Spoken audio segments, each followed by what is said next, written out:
continue reveling.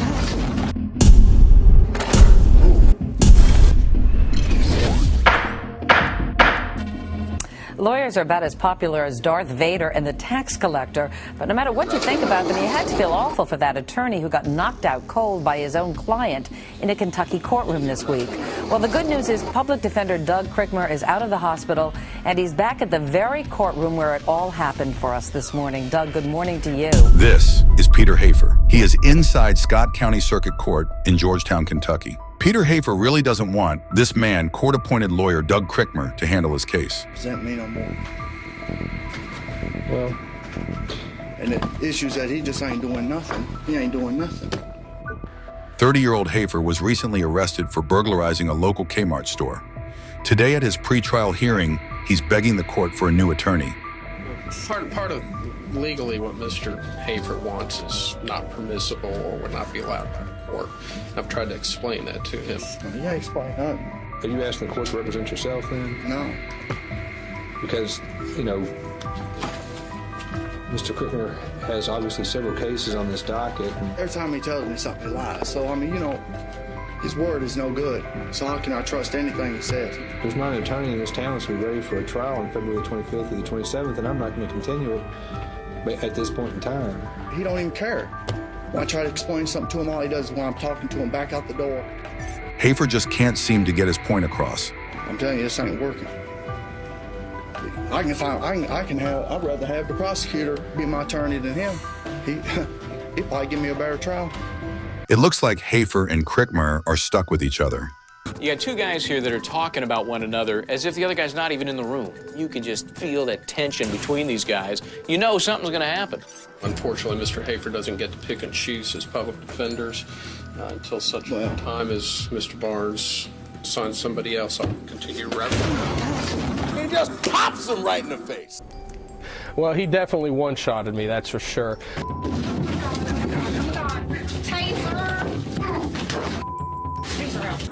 Defendants frequently get angry, and while they may want to go after the judge, oftentimes they'll settle for what they can get their hands on, which is usually us.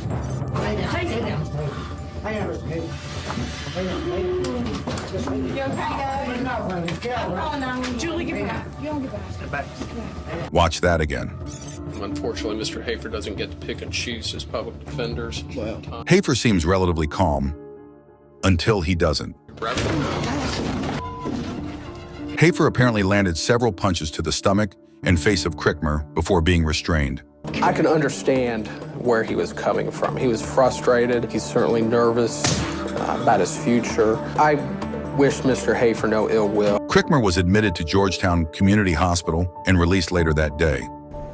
I've had some bruising in the face, some swelling. I had a cut on my cheek. They took me to the hospital after it occurred, ran a CT scan, checked me over, and came out okay. Although he did not file assault charges, Hafer was later found in contempt and sentenced to 6 months in prison. Also, Hafer eventually got the new attorney he requested, but was still found guilty of third-degree burglary and sentenced to a year in prison. I should state, as a public defender, a majority of my clients are mentally ill or have a mental illness. Mr. Hafer's case, and I certainly don't fault him or blame him or wish him any ill will. While Peter Hafer's attack on his defense wasn't life-threatening, how does it compare to convict that almost killed his lawyer, like in the case of Joshua Harding? This is Joshua Harding. He stands trial for 2 sexual assault charges in Lansing, Michigan. Standing over here is Assistant Prosecuting Attorney Jonathan Roth. Reportedly, Roth asked the court to consider his sentencing time on the higher end. Now look very closely and watch what Harding is doing with his hands. You can see Harding grabbing something out of his sleeve. Suddenly, he makes a quick run at Roth, and whatever he is holding in this frame makes this now a very dangerous situation for Roth. Luckily, he was able to get out of the way just in time, and Detective Brian Cannon was able to hold Harding back. And with the help of 2 court deputies, Harding was taken to the ground. A spectator then appears to point something to Roth. It's a makeshift knife. Harding was sentenced to 20 to 60 years after he pleaded guilty to assault with intent to murder, which will be served consecutively to his 19-year sentence for the sexual assault. While Joshua Harding's failed to hurt his defense, our next convict sent his lawyer to the hospital. This is attorney Julie Chase, leaving the hospital a couple hours after being punched by an inmate in bond court. We can't have public defenders being hurt, harmed, or injured for sake of ensuring that the inmates look as though they're not guilty. The video shows the suspect, 27-year-old William Green, leaving his seat and attacking Chase.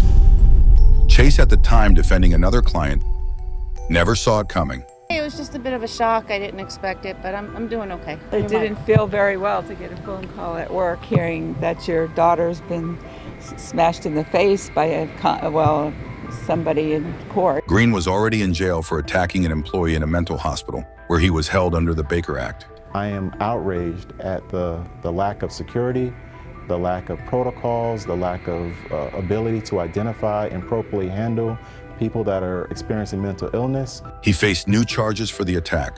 Green went back to jail, and Chase went home healing. She's feeling all right. She's going home. She's just nervous. She said she didn't know what happened for a couple of minutes because it was from behind.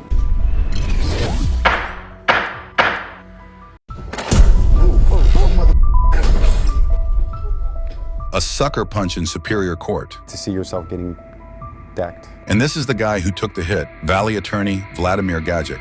I remember checking my teeth and then realizing they're all there. Gajic had been hired by the Maricopa County Public Defender's Office to represent Payne. I've been doing this for close to 20 years. It never even once crossed my mind, not even an iota of concern that something like that would happen. This is Lamont Payne, who was charged with assaulting a corrections officer at the 4th Avenue jail. Payne allegedly bit the officer in the ankle. The defendant is presumed by law to be innocent. During jury selection, Payne appeared disruptive, often interrupting the judge. Just because my lawyer ain't gonna speak up. It's plain and simple. Sir? You asked him a question just a minute ago about... Sir? He was just swearing, he's rolling his eyes, making a scene. Just causing a commotion, just being a troublemaker. I think that they should be the law. Courtroom video shows the defendant trying to get his attorney's attention, then complaining out loud. I've been giving him questions, he won't speak up. Sir, that's because it's not his turn to ask questions. The judge had enough. He orders Payne out of the courtroom, but the defendant does not go quietly. If you continue to have outbursts, I'm gonna have to remove you. Now it's appropriate time. I keep telling you he's a problem. Deputy, please remove him. That's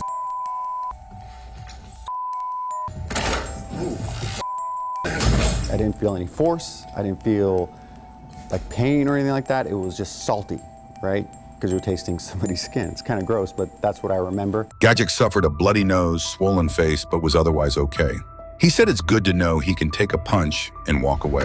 I mean, I've been doing it close to 20 years. I've had all sorts of clients, but nobody that actually acted out on it. The attorney did file assault charges. As for the defendant, he wasn't allowed to attend his own court hearings. He had to watch them remotely.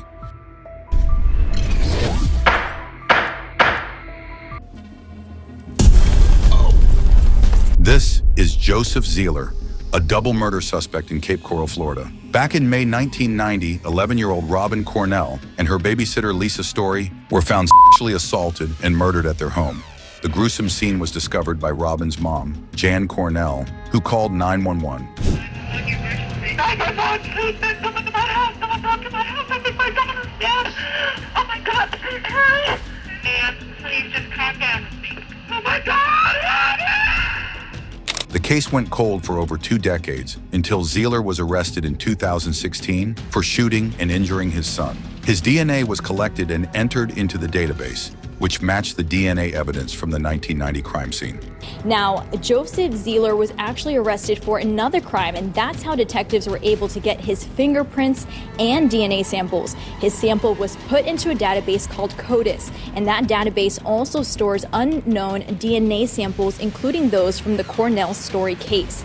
Now, when the system ran, that's when detectives got a hit linking Zeer to this 26-year-old murder case. Zeer was further arrested and charged with capital murder. In court, prosecutors sought the death penalty. The kind of factors which makes what the defendant did to Robin Cornell and Lisa Story so grave, so serious, that death is the appropriate recommendation, that death is the appropriate sentence. Zeer then took the stands He initially denied knowing both the victims and Jan. Do you know Jan Cornell? No, I don't know Jan Cornell. Do you know Lisa Story? No. Do you know Robin Cornell?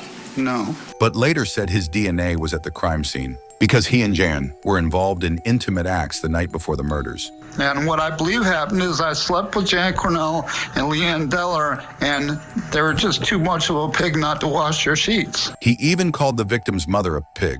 Your DNA would have still been there 5 months later. Yes. And that's because they're pigs and they don't wash their sheets, Exactly. right? You know that? Well, I assume that. Just like you're assuming that. But just so the record's clear, when I said they're pigs and they wash their sheets, that's what you said. Absolutely. Zeer then claimed that the prosecutor was framing him. Well, the DNA witnesses, did you hear them say that they actually did retest NB32, that they actually took the sheet, recut another sample, and had another analyst do the same test? Did you hear that? Yes. So the retesting was done. I believe FDLE is siding with the prosecution. Of course they're going to say that. Eventually, the jury found Zeer guilty of first-degree murder. Verdict. We, the jury, find as follows as to count 1 of the charge.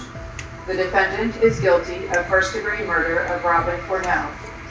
We, the jury, find as follows as to count 2 of the charge.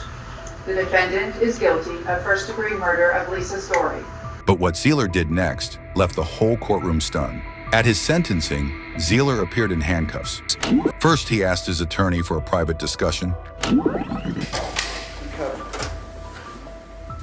What's up?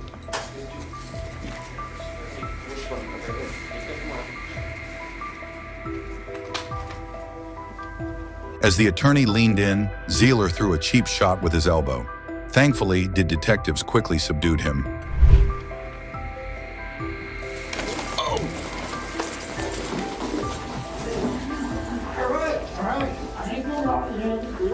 Are you okay? I'm fine.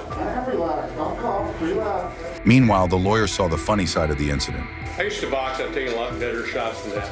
I had no idea he was going to do something like that. Obviously, he's been planning on that, but as he was going down, he said he was sorry he missed. Oh, he's been cooperative throughout the entire case. It's just, I mean, we've provided him with discovery. We've gone to see him and talked to him. After the dust settled, it was time for Zeer to learn his fate. The court's review of other capital cases has led the court to conclude that the death penalty would be a proportionate sentence in this case. Therefore, the court concludes that under the laws of the state of Florida, the defendant has forfeited his right to live. He was sentenced to the death penalty.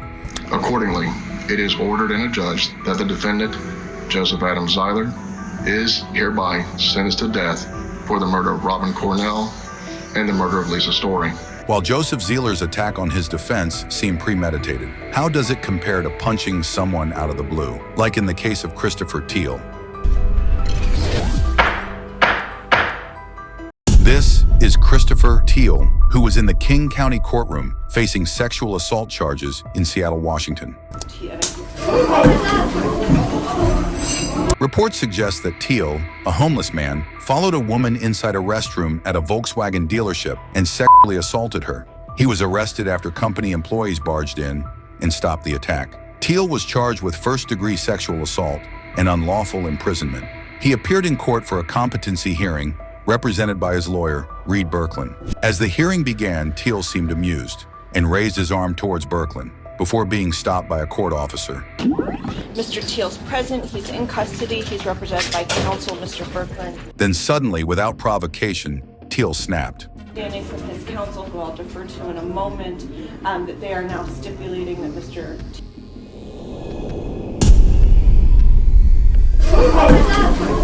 Out of nowhere, Teal punched his own lawyer.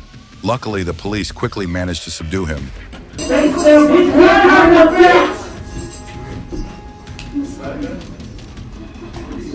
Put your hands behind your back now. A spit hood was placed over his head, and Teal was removed from the courtroom. Birkeland was unhurt in the incident. Barring his pride, he promptly withdrew from the case. Regarding the Christopher Teal matter. No. Okay. I have a question though. Are you running a diminished capacity or insanity or anything of that nature?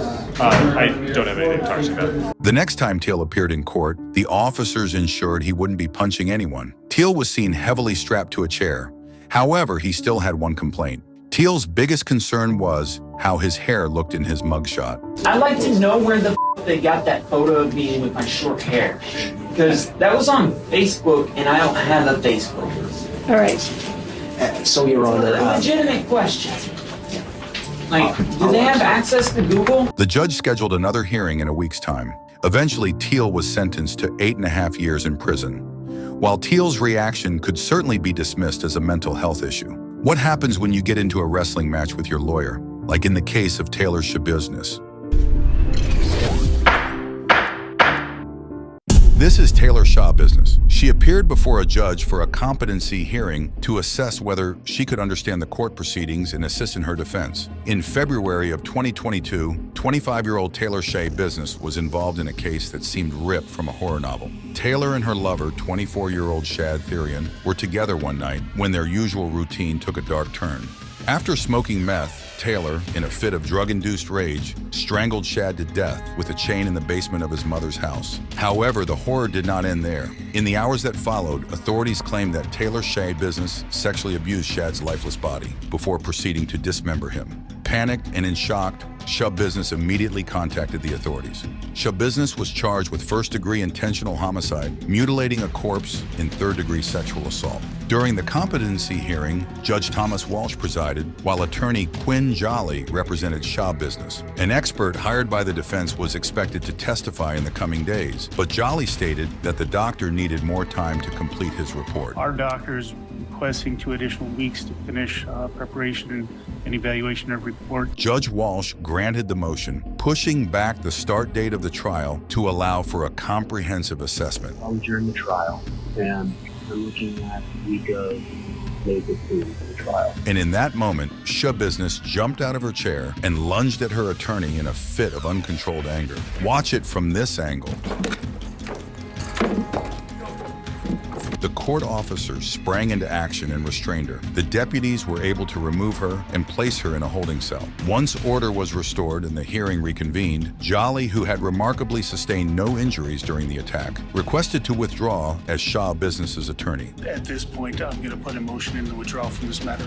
Judge Walsh granted Jolly's motion to withdraw, and Shabusiness was assigned a new attorney from the State Public Defender Office. Notably, she faced no additional charges for the attack on Jolly. Taylor Shabusiness was sentenced to life in prison without parole for killing and dismembering her boyfriend.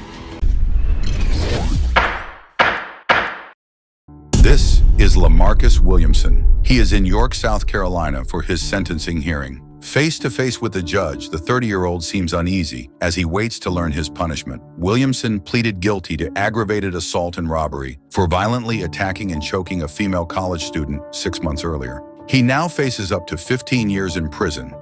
Representing Williamson in the courtroom today is York County Public Defender Dan Hall. He's filling in as a favor for a colleague who's handled the case up to this point. It also just happens to be the attorney's 58th birthday. As the judge prepares to hand down a sentence, 2 bailiffs reposition themselves, perhaps taking notice of Williamson's body language. Then comes the moment of truth. The judge hits Williamson with the maximum sentence, 15 years in prison, and he doesn't take the news well.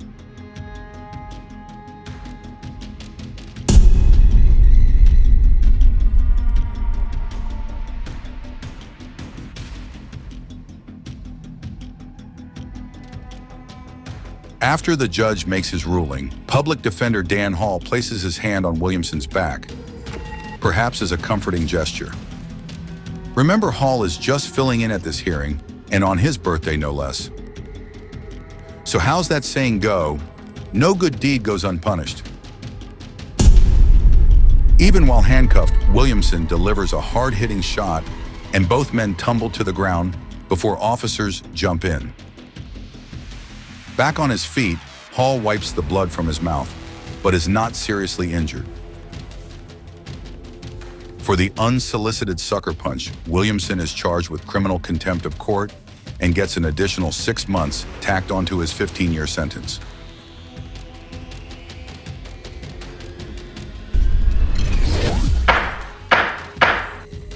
This is David Chislton. He is in the Cuyahoga County Common Pleas Court in Cleveland, Ohio. David Chislton has been convicted of aggravated arson and felony assault. He's here today to receive his sentence. Investigators claim Chislton beat his girlfriend with a pistol, then held her hostage before setting an apartment complex on fire. Fortunately, no one else was injured in the fire.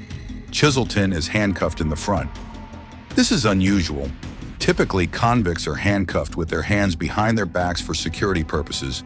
The reason you can't hear the audio is because the body cam of the bailiff hasn't yet fully engaged. But we can tell you that the judge is sentencing him to 47 years at this very moment, and he is not happy about that.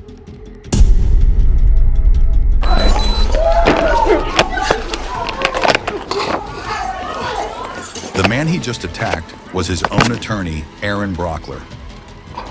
Hey, you calm? Hey, yeah, you calm? Yeah.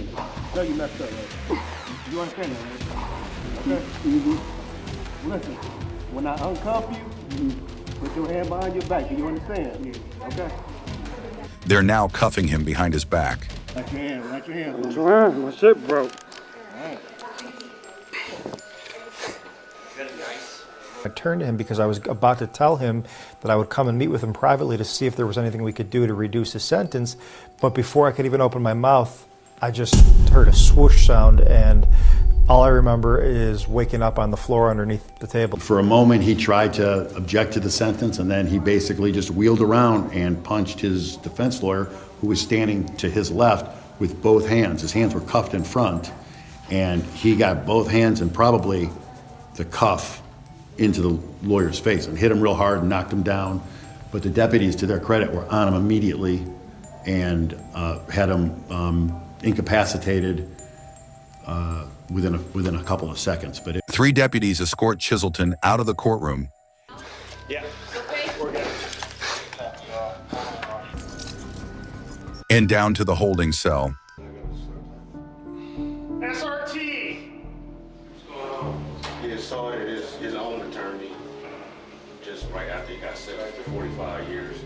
So right now, assaulted me. it was pretty heinously violent. You know, we deal with a lot of violent stuff that's on paper, or maybe there's a video, a security video. But to have an act of really vicious violence that happens right here in the courtroom, it's very unusual. So it was pretty intense and pretty upsetting for everybody. He's charged with 1 count of felonious assault and now faces the possibility of an even longer sentence. The prosecutors were behind me. I guess they were trying to pull me out from under him because he was biting me. So, yeah. Where was he biting you? He was biting me in my rear end. This is Michael Cox Jr. He is in the Otero County Courthouse in Roswell, New Mexico. Authorities say Cox molested a young child. The two were alone watching television. He was charged with criminal sexual contact of a minor under the age of 13. With the trial now concluded and Cox found guilty, Judge Jerry Ritter Jr. calls a bench conference with attorneys from both sides. As Deputy DA Scott Key, the man who just helped convict Cox, walks back to his seat,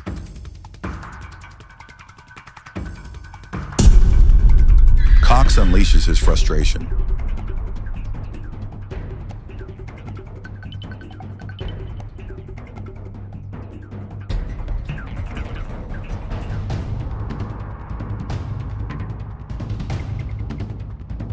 Cox lunges at Key, who makes a quick move before crashing into the podium. He takes a swing at Key as he hits the ground. Officer Katia Smith enters the courtroom just in time to witness the ruckus. She acts swiftly and attempts to restrain Cox. Key gets back on his feet and makes a run at Cox. But the melee only intensifies as a man from the gallery joins the fray. With his courtroom engulfed in chaos, Judge Ritter attempts to take control. He leaves the bench and orders the room to be immediately cleared.